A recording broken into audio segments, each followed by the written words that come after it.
In a small, quiet neighborhood, children loved playing in the evening. After school, they would gather near an old, abandoned house that everyone in the area avoided. People whispered about the house, saying it was cursed. But the children didn't believe in such things. One day, 5 friends, Tommy, Sarah, Mia, Jake, and little Emma, were playing hide and seek near the house. The sun was setting, and the sky turned orange and red. Suddenly, they saw an old woman standing at the broken gate of the house. Her wrinkled face carried a strange smile, and her eyes seemed darker than the shadows around her. "Children," she called in a soft, crackling voice, "would you like some cookies and toys?" The kids stopped their game and looked at each other. "My mom says not to talk to strangers," Mia said, her voice low. "But she looks harmless," Emma whispered. "Maybe we can take a quick look." The old woman waved her hand again. "Don't be shy. I have candy, dolls, and games.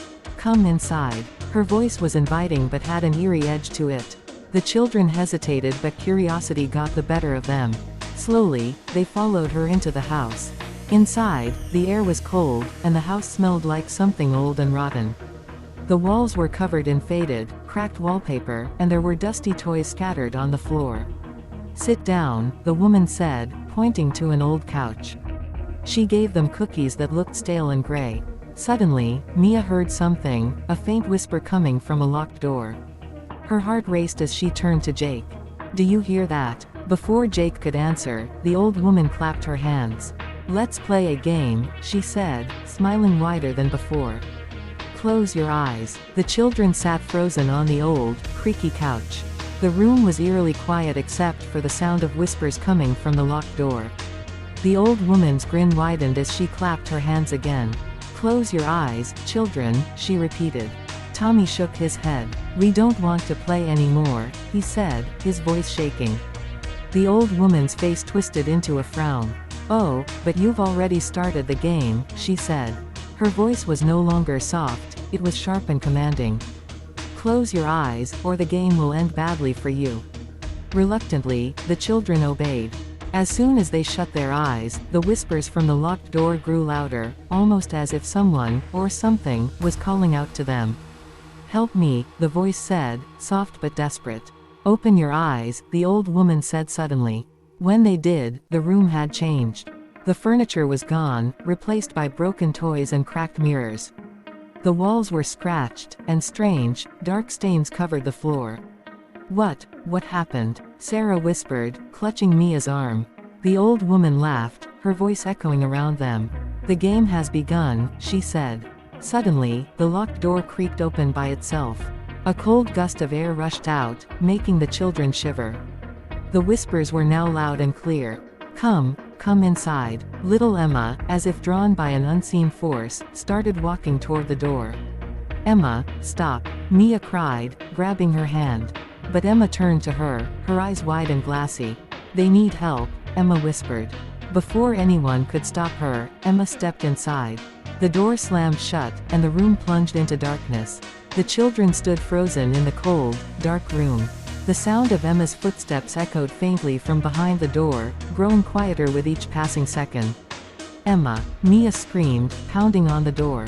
"Open it, please." Tommy grabbed the handle and yanked with all his strength, but the door wouldn't budge.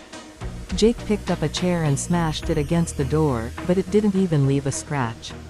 From somewhere deep inside, a faint voice whispered, "She's with us now." The children gasped. Mia's knees trembled as she turned to Tommy. "We have to get her out of there," she said, tears streaming down her face. Jake looked around the room, his voice shaking. "We need to find another way in. That woman, she's not normal."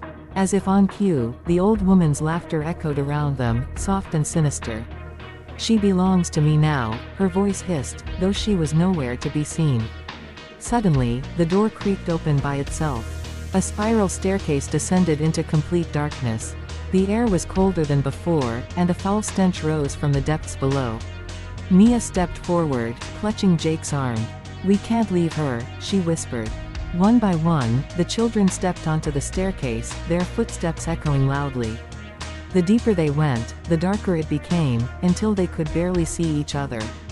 A dim, flickering light appeared at the bottom, revealing an enormous underground room filled with old, broken toys. Emma was there, sitting on the floor, her back turned to them. "Emma," Mia called softly. Emma didn't respond. Slowly, she turned her head. Her face was pale, and her eyes were empty. "Why did you come here?" she asked, her voice hollow. The children froze as Emma's lifeless eyes stared at them. Her voice was hollow and emotionless. "You shouldn't have come," she whispered. Mia stepped forward cautiously. "Emma, it's us. We're here to take you home," she said, her voice shaking. Emma tilted her head unnaturally. "There is no home, only this." Her arm pointed to the shadows moving along the walls, growing darker and larger. Suddenly, the old woman's laugh filled the room. She appeared out of nowhere, standing behind Emma. Her face was now grotesque, her eyes glowed red, her skin sagged like melting wax, and her grin stretched impossibly wide. "You wanted to play, didn't you?" she hissed. The room plunged into chaos. The shadows on the walls came to life, stretching long, clawed hands toward the children. "Run!" Tommy screamed, grabbing Mia's arm. The children darted toward the staircase, but the old woman appeared in front of them, blocking the way. "Leaving so soon?" she growled. "You can't escape me." Tommy grabbed a broken toy car and threw it at her. It passed right through her body, and she let out a bone-chilling laugh. "You can't hurt me," she said. The shadows lunged at the children, their icy grips grazing their arms and legs. Jake spotted a small door at the far end of the room. "Over there," he yelled. The children ran as fast as they could, dodging the clawing shadows. The old woman shrieked, her laughter turning into a furious roar. "You will never leave." They reached the door and burst through it, slamming it shut behind them. They found themselves in another dark hallway, but this one seemed endless, with no end in sight. Behind them, the old woman's voice echoed again. "You can run, but you cannot hide." The children stood in the dark hallway, panting for breath. The air was thick and cold, and they could still hear the old woman's furious voice echoing through the walls. "You can't escape," she shouted, each word making the ground tremble beneath their feet. "We have to keep moving," Tommy said, his voice barely a whisper. His heart raced, and his legs felt like lead. The hallway stretched endlessly before them. There were doors on both sides, but they didn't know which one would lead them to safety. The shadows seemed to follow, creeping along the walls and reaching out for them. "We're running out of time," Jake said, his face pale. "We have to do something." Suddenly, Mia spotted something. At the far end of the hallway was a door that looked different from the rest. It was old and covered in strange markings, glowing faintly in the dark. "There," she shouted, pointing to it. Without another word, they rushed toward the door. But just as they reached it, the old woman appeared, blocking their way. Her face twisted in rage. "You really think you can leave?" she hissed. "You belong to me now." The shadows around them grew thicker, and the temperature dropped so low that they could see their breath. The children backed up, trapped. There was no way out. "We can't let her win," Tommy said, stepping forward. He grabbed a metal rod that lay on the floor and swung it at the old woman. But she just laughed. "You can't stop me," she said, her voice filled with malice. Mia glanced at the strange door again. The symbols were glowing brighter now. She had an idea. "It's the door," she said urgently.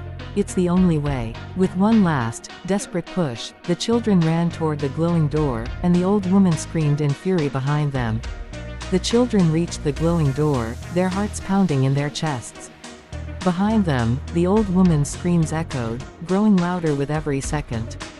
They could feel her presence getting closer, like cold fingers brushing their backs. "Quick, open it," Mia cried, her hands trembling as she reached for the doorknob. Tommy grabbed the handle, but as soon as he touched it, a sharp pain shot through his arm. He yanked his hand back in shock. The door was burning hot, like it was alive.